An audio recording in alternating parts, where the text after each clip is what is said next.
성경 봉독하는 시간입니다. 성경 봉독이 끝나면 예배 드리는 모든 분들 아멘으로 화답합시다. 마태복음 28장 18절부터 20절입니다. 거룩하신 하나님의 말씀입니다. 예수께서 나와 말씀하여 이르시되 하늘과 땅의 모든 권세를 내게 주셨으니 그러므로 너희는 가서 모든 민족을 제자로 삼아 아버지와 아들과 성령의 이름으로 세례를 베풀고 내가 너희에게 분부한 모든 것을 가르쳐 지키게 하라. 볼지어다 내가 세상 끝날까지 너희와 항상 함께 있으리라 하시니라. 아멘. 살아가면서는 중요한 일이 무엇인지 그거를 구분하고 그거를 판단해야 합니다. 사람의 삶은 누구에게나 시간이 한계가 있지요. 나는 시간이 무제한이다. 이런 사람은 아무도 없습니다. 그리고 대부분의 사람들은 시간이 좀 더 있으면 좋겠다. 할 일은 많고 또 처리해야 될 일들이 산더미인데 시간이 부족하다. 대부분의 사람들은 그렇게 느끼면서 살아갑니다. 나 진짜 오늘 일어났는데 오늘 뭐 하지? 아무것도 할 게 없네. 그 사람은 무지무지하게 불행한 사람입니다. 삶에서 권태로움, 이것처럼 무서운 게 사실은 없습니다. 아무튼요, 중요한 일을 파악하고 그걸 먼저 우선적으로 해야 삶이 안전하고 또 든든하고 또 삶이 행복해질 수 있습니다. 그런데 많은 사람들이 중요한 일을 먼저 하기보다 바쁜 일을 먼저 합니다. 이 두 가지가 비슷한 것 같아도 그런데 두 가지는 굉장히 큰 차이가 있습니다.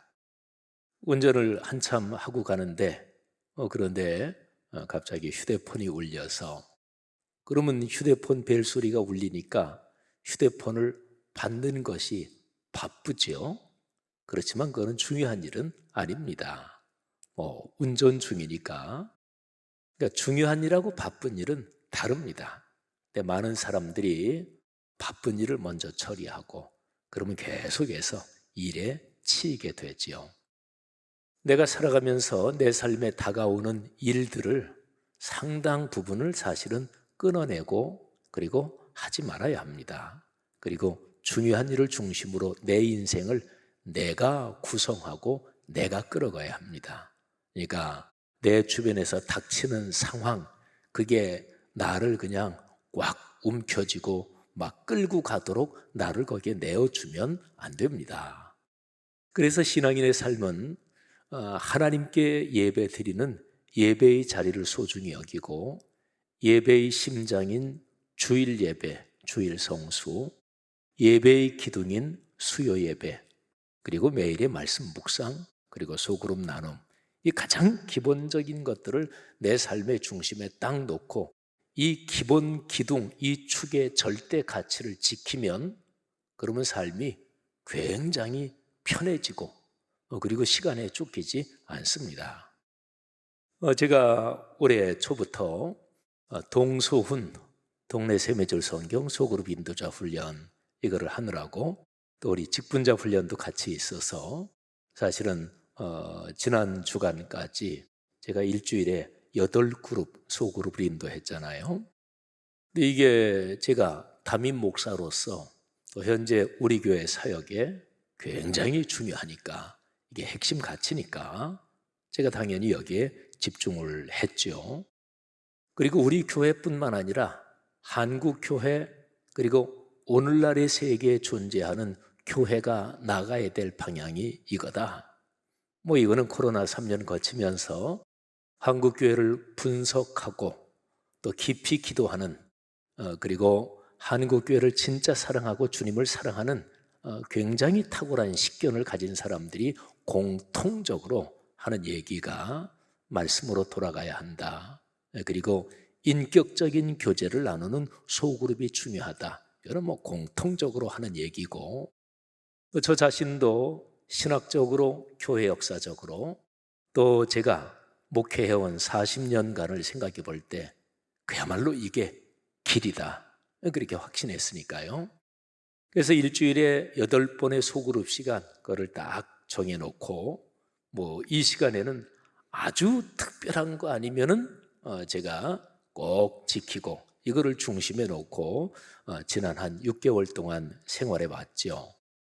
아주 특별한 일, 교단의 목사 안수식에 또 안수위원으로 참여해야 되는 일이라든지 몇 가지 빼놓고는 이 시간을 중심에 놓고, 그 어떤 것도 이 시간하고 겹치는 일정이면 요청이 들어와도 제가 다른 기난 일정이 이미 잡혀 있습니다. 지난 6개월 동안 제가 다른 사람하고 얘기할 때 요즘 제가 소그룹을 일주일에 8개를 합니다. 그러면 다른 목회자나 다른 사람도 우리 교회 사람, 밖에 사람하고 얘기할 때 그러면 굉장히 놀래죠. 아이고, 지 목사님 막판에 너무 과로하다가 쓰러집니다. 끝까지 완주 못합니다. 이런 얘기도 하는데 저는 지난 6개월 동안이 참 평안했습니다. 굉장히 행복했습니다. 중심축에 놓은 이거에 딱 집중하고 그 외의 일정은 요거를 중심에 놓고 그리고 잡으니까 굉장히 시간 일정이 행복하고 편안했습니다. 여러분, 이런 것입니다. 여러분의 삶이 일에 쫓기고 상황에 밀려가고 몰려가는 그런 삶이 되지 않기를 주님의 이름으로 권면합니다. 여러분의 삶을 여러분이 쥐고 가십시오. 하나님이 여러분의 삶을 축복하시기를 주의 이름으로 축원합니다. 여러분, 우리 그리스도인에게 가장 중요한 주님의 명령을 지상명령이라고 합니다. 최고의 명령, 그리고 절대 명령, 가장 위대한 명령, 이런 뜻이죠. 이 지상명령은 마태복음 28장 보통은 19절, 20절 이 내용을 지상명령이라고 그럽니다. 그러므로 너희는 가서 모든 민족을 제자로 삼아 아버지와 아들과 성령의 이름으로 세례를 베풀고 내가 너희에게 분부한 모든 것을 가르쳐 지키게 하라. 볼지어다 내가 세상 끝날까지 너희와 항상 함께 있으리라 하시니라. 아멘. 보통은 이 19절, 20절을 지상명령 이렇게 이름을 붙여가지고 하지요. 그런데 마태복음 28장 맨 마지막 장이죠. 28장의 문맥을 보면 지상명령 이렇게 해서 이 덩어리를 만들 때 그 앞에 있는 18절이 반드시 들어가야 됩니다. 처음에 지상명령, 이제 영어권 기독교에서 나온 말일 텐데 The Great Commission이라고 그러죠, 영어 표현으로. 그런데 누가 이거를 제일 처음에 19절, 20절로 했는지는 모르겠지만 성경은 문맥을 따라 읽어야죠. 그러면 18절이 사실은 꼭 들어가야 됩니다. 자, 28장 전체에 이거를 4덩어리로 나눌 수가 있습니다. 먼저 1절부터 10절 예수님의 부활 사건이 기록이 되어 있습니다. 막달라 마리아, 다른 마리아가 예수님의 시신에 향품 처리를 하려고 예수님의 시신이 안치된 무덤에 갔다가 거기에서 예수의 시신은 발견하지 못하고 천사를 만나죠. 천사가 그분 살아나셨다. 그리고 그 주님께서 너희들에게 십자가에 달리시기 전에 미리 말씀하신 대로 갈릴리에서 만나자고 하신다. 너희보다 아마 먼저 갈릴리로 가실 것이다. 이게 이제 부활 사건. 이게 이제 1절부터 10절에 기록이 되어 있습니다. 그리고 11절부터 15절 이 5절에는 조작 사건이 기록이 되어 있습니다. 시신이 없어졌잖아요. 무덤을 지키던 경비병들 중에서 몇 명이 대제사장들에게 이거를 보고했습니다. 대제사장들 또 이 산헤드린 이 의원들로서는 이게 난리가 났습니다. 왜냐하면 그렇지 않아도 예수의 처형 이런 와중에 괜히 민중들의 소요 사건이 일어날까 봐 바짝 긴장하고 있는 상황이었거든요. 그래서 예수가 운명하고 난 다음에 총독 빌라도한테 이런 요구도 했어요. 군인들 시켜서 철저하게 그 무덤을 지키게 해야 됩니다. 저 예수란 자가 자기가 살아있을 때 내가 죽었다가 사흘 만에 부활한다고 공언을 했습니다. 그러니까 제자들이 시체를 훔쳐가고서 부활하셨다 이렇게 되면 큰 혼란이 있을 수 있습니다. 그때 총독 빌라도가 너희들한테도 병사들이 있지 않느냐? 너희들이 알아서 철저하게 지켜라. 성전 경비대가 그 당시에 있었거든요. 얼마나 철저하게 지켰겠어요. 그런데 이제 이 사건이 벌어진 거예요. 대제사장들이 장로들과 함께 모여서 의논합니다. 그리고 이렇게 결정하지요. 우리 군인들을 입막음으로선 하자. 군인들에게 돈을 많이 줘서 이 사실 일어난 거는 입막음을 하고, 그리고 예수의 제자들이 밤에 와서 우리가 잠깐 어떻게 경비하다가 잠들었는데 깨보니까 시체가 없어졌다. 제자들이 도둑질 해갔다. 이렇게 내가 총독한테 보고하고 다른 사람들한테도 얘기해라. 그런데 만일에 너희들이 경비하다가 잠들었으니까 그것 때문에 총독한테 질책을 받든지 하면 우리가 그거는 뒤탈없도록 우리가 책임지고 처리해 주겠다. 군인들한테 돈을 많이 줬어요. 군인들이 그렇게 시킨 대로 행동을 했습니다. 그런데 오늘 여기 성경 본문 그 조금 전이죠. 그러니까 15절 말씀에 보면 이 말이 오늘날까지 유대인 가운데 두루 퍼지니라 이렇게 기록이 되어 있습니다. 근데 여기에 오늘날까지 그랬는데 이 오늘날은 예수의 부활 사건이 있고 난 다음에 한 30년에서 40년 후입니다. 여기 마태복음을 우리가 보고 있잖아요. 마태복음이 대략 주후 80년 정도에 기록되었을 걸로 봅니다. 그런데 한꺼번에 1장부터 28장까지 쭉 써내려간 건 아니고 이 단편적인 자료들이 그 전에 있었겠지요. 근데 어쨌든 마태복음이 기록이 완료된 거는 주후 한 80년, 70년에서 80년, 80년 그 정도라고 보는 게 정확할 거예요. 그런데 단편적인 자료가 있었던 거를 생각을 해도 예수님의 부활 사건이 있고 난 다음에 적어도 한 40년, 35년 이 정도는 지났을 때입니다. 그러니까요, 군인들한테 돈을 주고 거짓말해라, 조작한 거잖아요. 그것이 한 30수년 동안 40년 가까이 그렇게 쭉 퍼졌다, 그런 얘기입니다. 그래서 사람들이 또 그리스도인들이 예수 부활하셨습니다 하면서 복음을 전할 때 그 부활은 그 당신들이 훔쳐갔다며 그거 다 들어서 알고 있는데 이랬다는 얘기죠. 여러분, 사람이 사는 세상에서 거짓말, 조작 이게 효과를 볼까요? 그럼요. 효과가 있습니다. 현실적으로 조작은 작동합니다. 그러니까 어느 나라나 선거가 있고 이럴 때 민주주의가 잘 정착된 나라냐 또는 민주주의가 정착되지 않은 후진국이냐 여기에 따라 차이는 있지만 선거에 이기기 위해서 처벌만 받지 않는다 그러면 거짓말, 흑색선전 가리지 않죠. 인류 역사 공통적입니다. 그리고 그 사건이 끝난 다음에 11제자 가룟 유다는 예수님을 배반하고 이미 떨어져 나갔고요. 11명의 제자 그리고 아마 조금 더 있었겠죠. 이 제자들이 갈릴리에 가서 부활하신 예수님을 만납니다. 이게 16절, 17절인데 이 두 절을 의심이라고 제목을 붙일 수가 있습니다.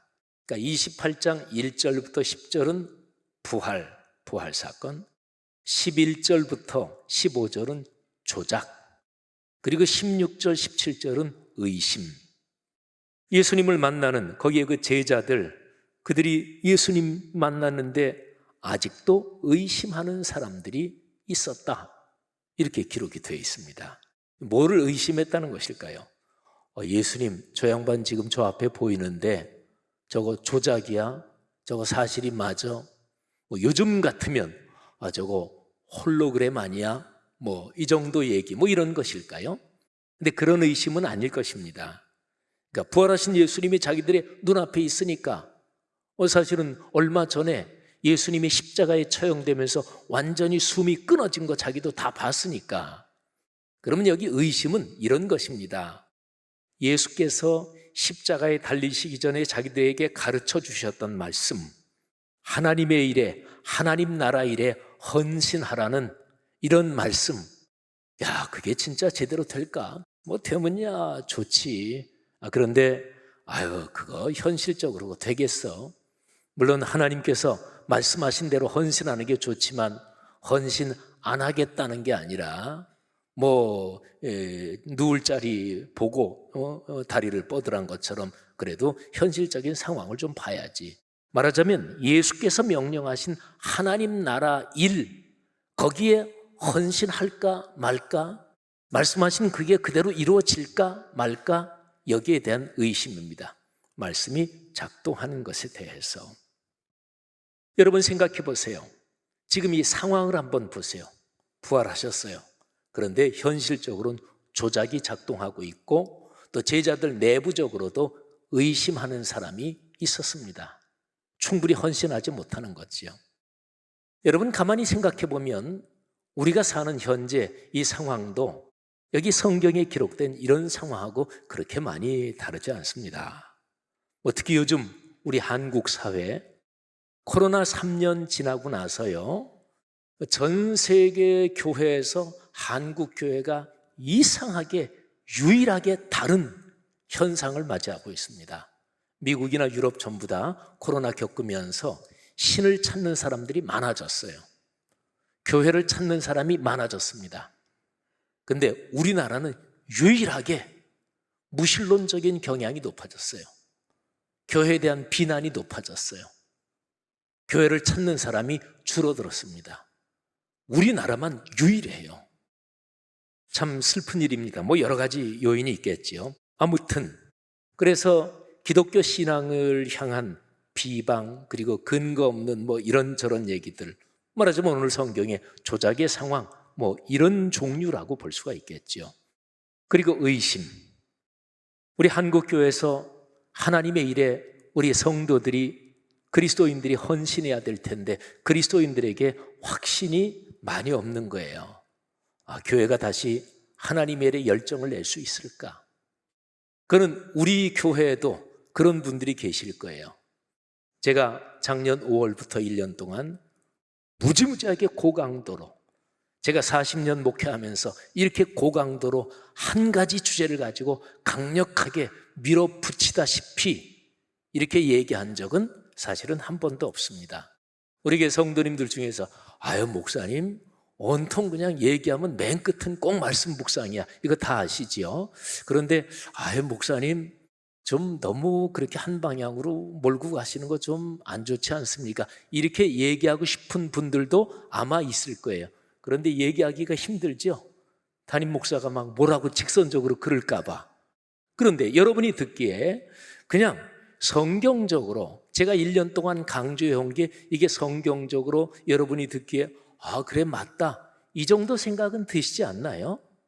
자, 그런데 문제는 우리 교회 성도들 중에 그래 이게 맞다, 이 방향으로 가야 우리 교회가 든든하게 설 수 있고 한국 교회가 이 방향으로 가야 한국 교회가 새로워질 수 있고 확신이 들고 또 동네 세미줄 소그룹 말씀 묵상에 헌신하고 소그룹에도 헌신하고 이런 분들이 우리 교회에 지금 많지요. 근데 아직까지도 꽤 되시는 분들은 여기에 대해서 의심이 있는 거예요.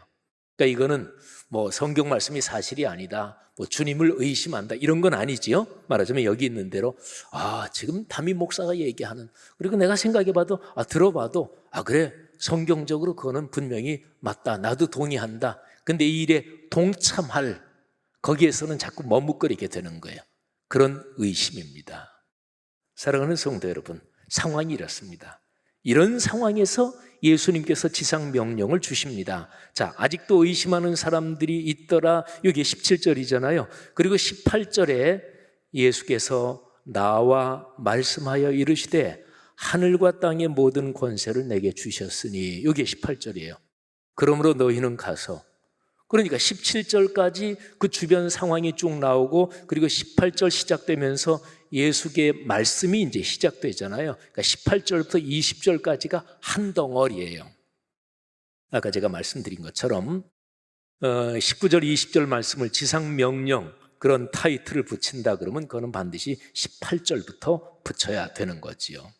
여러분, 제가 조금 요 18절부터 20절 내용을 설명을 드리고 제가 도표를 하나 보여드리겠습니다. 자, 먼저 제가 설명을 드리겠습니다. 18절부터 20절까지를 18, 19, 20절을 각각 절반씩 나누면 6개가 되잖아요. 자, 그 6개로 나눠서 설명을 드립니다. 18절 앞부분 예수께서 나와 말씀하여 이르시되. 자, 이 예수는 어떤 분이십니까? 지금 부활하신 예수님이십니다. 부활하셔서 이분이 세상의 구세주 그리스도가 맞다. 바로 그분이 지금 말씀하십니다. 여러분, 살아가면서 중요한 사람이 얘기하면 그 말 중대하게 들어야지요. 회사에 예를 들어서 한 부장급 정도 되는 사람이 그룹 회장이 부장단 회의 소집해가지고 이거는 우리 그룹의 명운이 달린 일이다 그리고 지시했는데 어떤 부장이 이거 그냥 귓전으로 듣고 그냥 잊어버리고 그래요? 그 사람은 뭐 직장 생활 안 하려고 작심한 사람이지 사표 넣고 다니는 모양이지요. 절대로 그러지 않겠지요. 여러분이 사시면서 내가 살아오면서 이 얘기 또는 그 사람 얘기는 내가 늘 중대하게 들었다. 그런 사람, 그런 얘기가 무엇입니까? 지금 말씀하시는 분이 누구냐? 이 누가 얘기하느냐? 누구? 이게 삶에서 언제나 중요해요. 근데 지금 여기 18절 앞부분에서는 부활하신 예수, 그분이 지금 말씀하시는 거예요. 자, 그 다음에 18절 뒷부분, 거기에는 보장이 나옵니다. 하늘과 땅의 모든 권세를 하늘아버지께서 내게 주셨다. 그러니까 지금 말씀하시는 그분이 내가 하늘과 땅 존재하는 모든 권세, 모든 능력 지금 내가 다 쥐고 있다. 이게 18절 뒷부분의 보장입니다. 그러니까 예수님이 모든 권세를 가지신 그분이 말씀하시는데 그분이 자기가 가진 권세로 당신이 명령하신 그거 책임지고 또는 보호하고 또는 성취되도록 이끌지 않으시겠어요? 자, 쭉 한번 내려가서 각 절을 둘씩 나눈다 그랬잖아요. 마지막 20절을 절반으로 나눈 그 20절 뒷부분, 거기가 지금 여기 있는 보장하고 연결이 되어 있습니다. 20절 뒷부분, 볼지어다 내가 세상 끝날까지 너희와 항상 함께 있겠다. 18절 뒷부분하고 20절 뒷부분, 이게 두 개가 강력한 보장이에요. 모든 권세 내가 다 가지고 있어. 내가 세상 끝날까지 너희와 항상 함께 있을 거야. 우리나라 누구나 다 대통령이 임기가 5년인데 마지막에 한 1년 정도 남았다. 그런데 그 대통령이 속한 당이 재집권할 가능성이 별로 없다. 또는 재집권한다 그래도 그 당의 내부 분위기상 현재 임기 얼마 안 남은 이 대통령, 이 사람 따라갔다가는 피해가 심하다. 그러면 그 사람 따라가는 사람 없어집니다. 그게 이제 레임덕 현상인 거죠. 오리가 뒤뚱뒤뚱 거리는 것처럼 권력이 이제 흔들리기 시작한다. 이제 그런 거죠. 여러분, 예수 그리스도, 그분이 모든 권세를 가지고 그분이 세상 끝날까지 함께 하신대. 그분의 권세, 그분의 영적인 능력에는 레임덕이 없습니다. 자, 이 정도 보장을 주시면서 그리고 가운데 있는 명령을 주십니다. 자, 19절 앞뒤로 잘라서 앞에 부분, 여기에 지상명령에서 명령하면은 그건 딱 한 가지입니다. 인류, 모든 민족, 모든 사람을 제자로 만들어라. 제자는 진실한 그리스도인, 인격과 일상이 예수 그리스도를 담는 예수의 사람, 말씀의 사람, 그리고 진실한 그리스도인다운 그리스도인을 만들어라. 이게 이제 제자라는 뜻입니다. 모든 사람을 제자로 만들어라. 그런데 제자로 만들기 위해서 실제적으로 실행해야 될 실행 명령이 두 가지가 있습니다. 자, 첫 번째는 성삼위 하나님의 이름으로 세례 베풀어라. 19절 뒷부분입니다. 그 다음에 두 번째는 내가 너희에게 분부한 모든 것을 가르쳐 지키게 하라. 내가 너희에게 분부한 모든 것, 이 표현은 말씀이라고 바꿀 수 있겠죠. 말씀을 가르쳐 지키게 하라. 말씀이 삶이 되게 하라. 이 10절 앞부분 내용입니다.